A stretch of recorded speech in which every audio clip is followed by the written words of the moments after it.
Good afternoon, everyone. Welcome to 7 Afternoon here at the Digital News Desk. I'm Mackenzie Pyatt here with Stacey Speziani with the American Heart Association. You're here to remind us at the tail end of Heart Month Right. how important heart health is. And also there's a walk coming up in April too. Yes. So thanks for joining us this Thank afternoon. you for having me. So talking about heart health, I know you've been talking about it all month long. We had the Wear Red Day on February 6th, I believe, Yes. that first week in February, and just really reminding people to take care of their heart health. So tell us why it's so important that people really have that in their minds. Well, right now, actually, cardiovascular disease is the #1 killer in the United States, especially among women. So to your point, that's what we did Wear Red Day for, awareness of women. But we are always bringing awareness to men, women, children. It used to be seen as an old person's disease. It is no longer an old person's disease. And it's really all about preventative more than anything. Knowing and watching what you eat, knowing all of your numbers, making just small impactful changes so that you can help prevent this from happening. What are some things that people should look out for if they're concerned about their heart health? As far as Like anything, diet, Oh, exercise? yes. like I that wasn't sure where we kind were of thing? going. So obviously we do advocate for fruits and vegetables, lean meats, protein, keeping exercising, keeping mobile all the time. But also knowing the signs and symptoms. That's huge. There are so many people who don't know that. Obviously the big one is chest pain. And your arm and pain in your jaw, your back. Women are a little bit differently are a little bit different. A lot of what they have is nausea first, so it's seen as heartburn. But that's a huge thing for women. It's knowing your body more than anything, and not only knowing your body, but seeking out help when you need to. Well, and I feel like I keep hearing of more and more people that are younger, like you were saying, that are having these heart issues. They're having heart attacks or stroke or even just some heart problems. So I'm assuming you're really encouraging people to go to their primary care doctor 100%. or get checked out. That's scary, though, that you mentioned about like heart, like acid reflux almost, or thinking that it's something along those lines for women.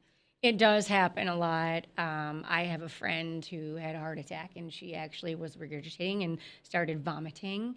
And then she had a little bit of chest pain and back pain. She thought it was because she was out gardening and had been in the hot sun, and she had a heart attack.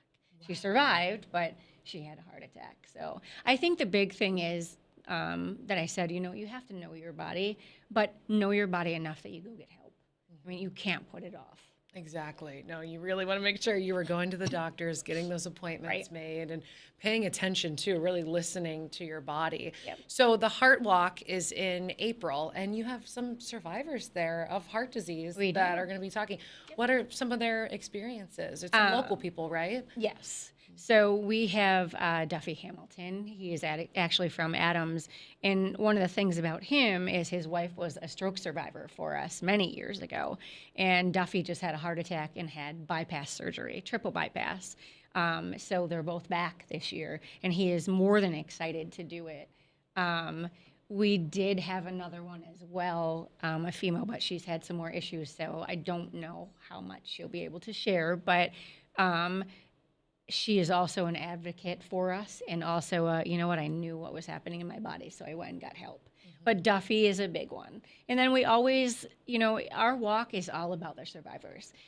We have Ella. Ella is going through her own issues right now, little Ella. We had Adeline, and Adeline was a big one. If you remember, Adeline, had her heart issues and told her mom, I'm not going to live to be past 8, and she didn't.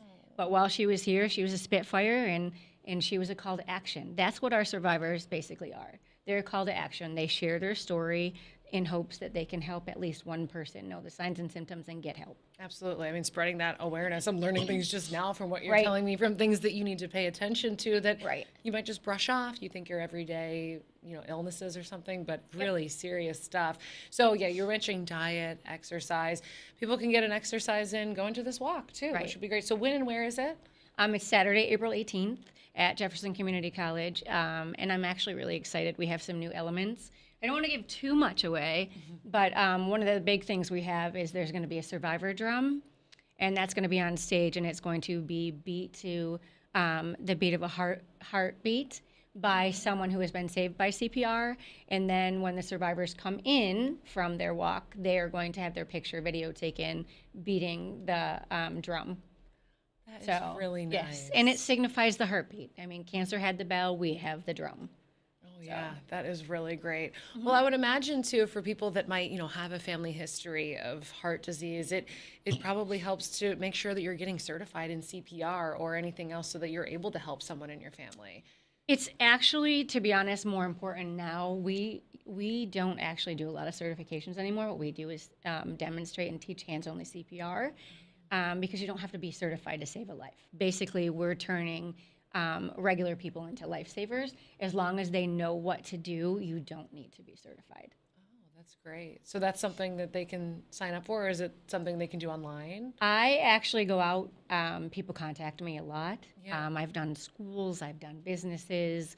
I go all over demonstrating that as well. So we actually, Knowlton Technologies just donated a CPR in schools kit to General Brown, and we went to the high school during halftime and showed people how to do hands-only CPR there too. So. Oh, wow. Okay, so that's something then that anybody can learn and probably quick to remember too when there's an emergency happening that you can be there to help someone. Our goal is turning a nation of bystanders into a nation of lifesavers. That's great. Really important, especially with this becoming more and more common and prevalent. The nice reminder too, since we're nearing the end of this month, to make sure you're going to the doctors and staying healthy too, eating healthy, everything. So we talked again about that walk that's coming up in April. Do people need to sign up for that beforehand? They should at www.northcountryheartwalk.org. We also do take donations and register the day of the walk, but it's better to be online too because the information is there as well. Yeah, and this all goes back to the American Heart Association. For someone that maybe can't go to the walk, is there a way they can still give back to the Heart Association? Sure. So here's what we say. The Heart Walk is actually a celebration of everything that's happened prior. So there are people who fundraise even online and can't make it to the walk. It doesn't matter if you can be there. It's great if you can because, again, it's a celebration, but it's what happens prior. And then we also, some people just drop by with a donation that day, and then you can always support someone who's walking. And you can donate to a person who's on walking. Absolutely. I know. I feel like everyone at least knows someone that's been having to deal with some sort of heart issues. So really great to support people in your community and support the American Heart Association. It's a great organization. Thank you so much for joining us. So one more time, if we could bring up that website people can go to for more details on the Heart Walk, and then heart.org too. I'm sure you can find the signs and symptoms to look for. There's so much there. There's a ton of information. We send people there a lot. Great. There's also a lot of great heart healthy recipes there. Oh, yeah.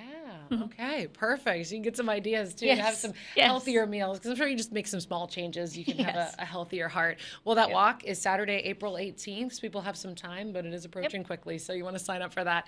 Thank you so much for joining us this afternoon. Thanks for having me. And thanks for watching at the Digital News Desk.